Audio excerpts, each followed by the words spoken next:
پوری دنیا میں لوگ روزانہ 1.6 بلین تک کافی پی لیتے ہیں، جو کہ 3 فٹ بال اسٹیڈیمز کو بھر سکتی ہے، یہاں تک کہ اس کے بعد بھی بچ جاتی ہے۔ یہ امیزنگ ڈرنک آخر کہاں سے آئی؟ صدیوں پہلے 11ویں سینچری میں ایتھوپیا میں ایک شخص رہتے تھے جن کا نام تھا خلدی۔ وہ ایک چرواہے تھے اور اپنی بکریاں چرایا کرتے تھے۔ ایک دن ان کی بکریاں بہت زیادہ چستی سے بھاگ دوڑ کر رہی تھیں اور اچھل کود کر کے اپنے آپ کو بہت ایکٹیو شو کر رہی تھیں۔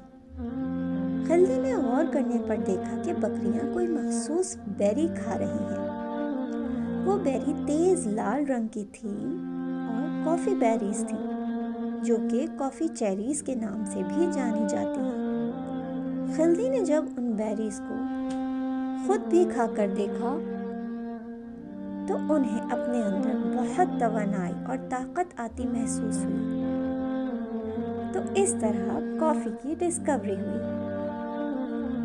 اب آپ کنفیوز ہو سکتے ہیں کیونکہ ہم تو براؤن کافی بینز استعمال کرتے ہیں، تو آخر یہ کہاں سے آئیں؟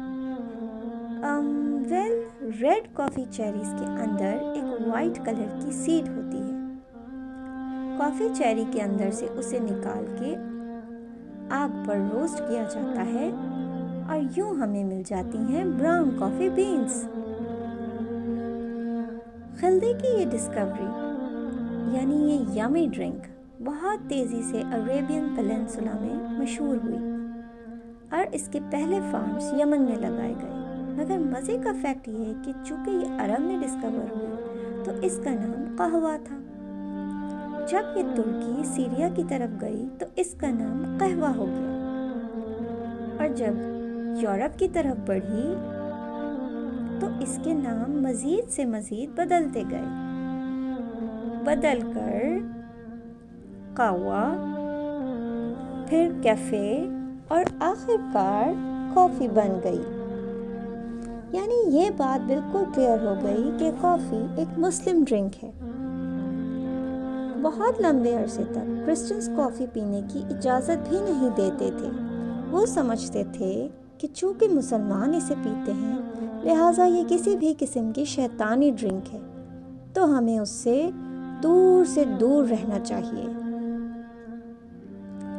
400 سال بعد 15 سینچری میں ایک پوپ نے کافی کو ٹیسٹ کرنے کا سوچا اور اسے بہت ذائقے دار پایا۔